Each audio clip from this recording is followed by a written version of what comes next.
Please subscribe and press the bell icon. Never miss up any videos. नमस्कार आप सबों को हमारे चैनल पर स्वागत है। आज इस वीडियो में बैच फ्लावर की एक दवा है रॉक वाटर, उसी पर चर्चा करेंगे कि किस तरह के मानसिक परिस्थिति में इस दवा का प्रयोग किया जा सकता है, किया जाता है। तो वीडियो को पूरा देखने का प्रयास करेंगे ताकि अच्छे से समझ करके समय आने पर, ज़रूरत आने पर इसका इस्तेमाल करके लाभ उठा सके। इसके लिए ज़रूरी है कि वीडियो को पूरा देखें। तो चलिए अब चर्चा शुरू करते हैं। इस दवा के प्रयोग का कीवर्ड है सेल्फ सैक्रिफाइस, सेल्फ डिनायल। कहने का मतलब कि रॉक वाटर स्वभाव वाला जो व्यक्ति होता है वह अपने वसूलों पर कायम रहने वाला होता है, जिसके लिए वह अपने आप को बलिदान भी कर सकता है, अपने आप को कष्ट में डाल सकता है। बलिदान करने का मतलब क्या है? अपने आप को कष्ट में डालना, यहां तक कि माने जीवन खतरे में पड़ जाता है, जीवन चला भी जा सकता है, लेकिन वह अपने वसूल को नहीं छोड़ेगा, उस पर अडिग रहेगा, मरते दम तक अडिग रहेगा।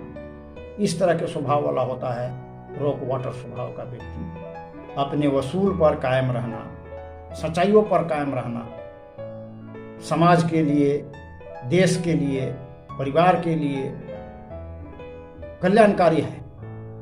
यदि वसूल कल्याणकारी है देश समाज के लिए और इस तरह के वसूल पर कायम रहते हुए व्यक्ति का जान भी चला जाता है तो लोग उसे माने अपना आदर्श बना लेते हैं। बहुत से ऐसे महान नेता हुए हैं, बहुत से ऐसे धर्म गुरु हैं जिन्होंने अपने वसूल पर कायम रहते हुए देश और समाज को कल्याणकारी मार्ग दिखाए हैं। लेकिन इस तरह के जो महान व्यक्ति होते हैं वे अपने विचारों को, अपने सिद्धांतों को, वसूलों को समय और परिस्थिति के अनुसार बदलने में सक्षम होते हैं या बदल लेते हैं।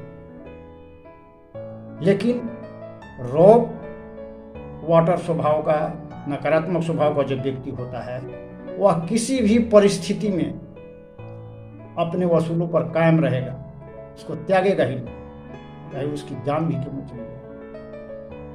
तो एक क्या हुआ? ये हुआ हठधर्मिता। इसको हठधर्मी व्यक्ति कहते हैं। अपने जान को खतरे में डाल करके अपने वसूलों पर कायम रहने, इसको हठधर्मी कहा जाता है। तो चलिए अब इसके कुछ ऋणात्मक पहलू पर चर्चा करते हैं। अपने वसूलों पर चलने के लिए इस तरह का व्यक्ति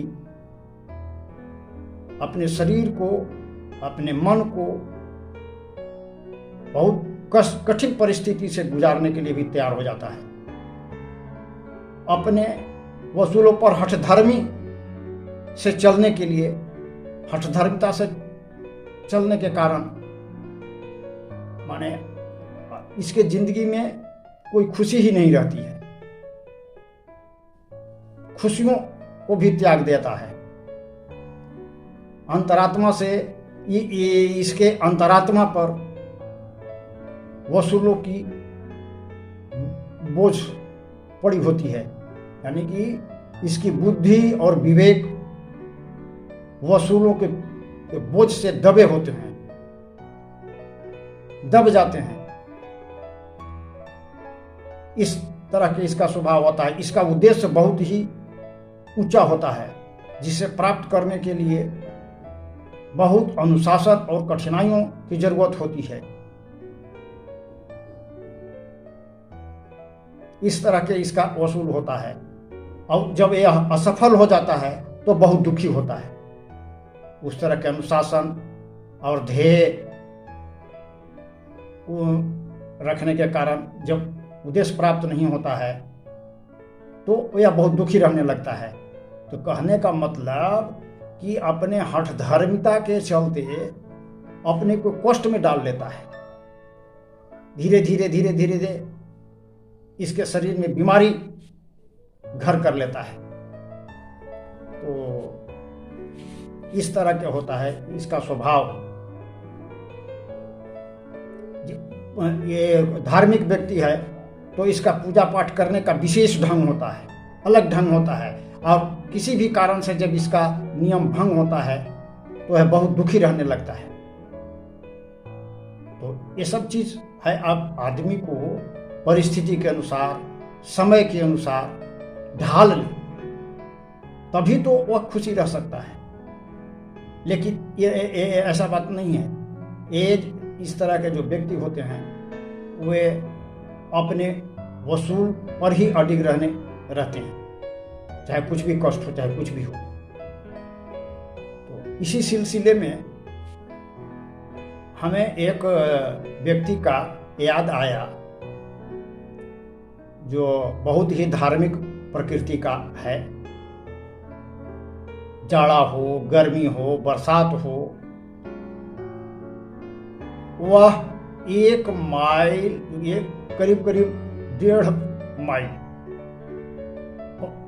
पैदल जा कर के नदी में डेली स्नान करना है, और एक धोती पहन लेगा, आधा ओढ़ लेता है, आधा पहन लिया, और जाड़ा हो, गर्मी हो, बरसात हो, उसी को पहन कर करके घर आएगा।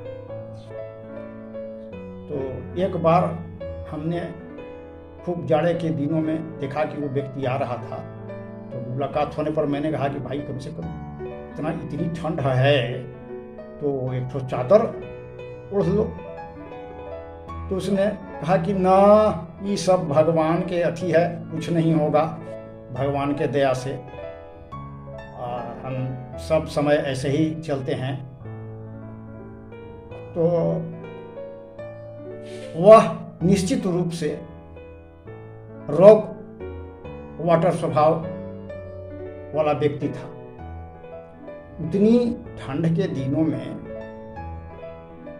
जाड़े के समय में इस तरह से एक चादर भी नहीं ओढ़े हुए है, एक धोती ओढ़ करके, पतली सी धोती ओढ़ करके, और उतनी ठंड में 1.5 माइल पैदल चलना और आना नहा करके, ये सिर्फ हठ धर्मिता है और कुछ नहीं।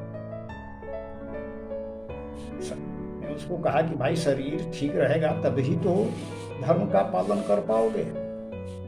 लेकिन वो किसी भी हिम्मत में अपना अतीत त्यागने के लिए तैयार नहीं है, किसी के सुनता नहीं है। वो जाड़ा, गर्मी, बरसात हर समय वैसे ही आता है। तो वह व्यक्ति जो था निश्चय ही रॉक वाटर स्वभाव का था। यह उदाहरण मैंने केवल आप लोगों को समझाने के लिए दिया है ताकि अच्छे से समझ में आ जाए। तो आज के लिए बस इतना ही। फिर मिलेंगे अगले वीडियो में, इसी चर्चा को और आगे बढ़ाएंगे। रॉक वाटर पार्ट 2 पर चर्चा करेंगे ताकि और अच्छे से समझ करके इसका इस्तेमाल कर सके। दूसरे दवाई से इसका तुलना करने का प्रयास किया जाएगा। तो नमस्कार, आज के लिए इतना ही। धन्यवाद।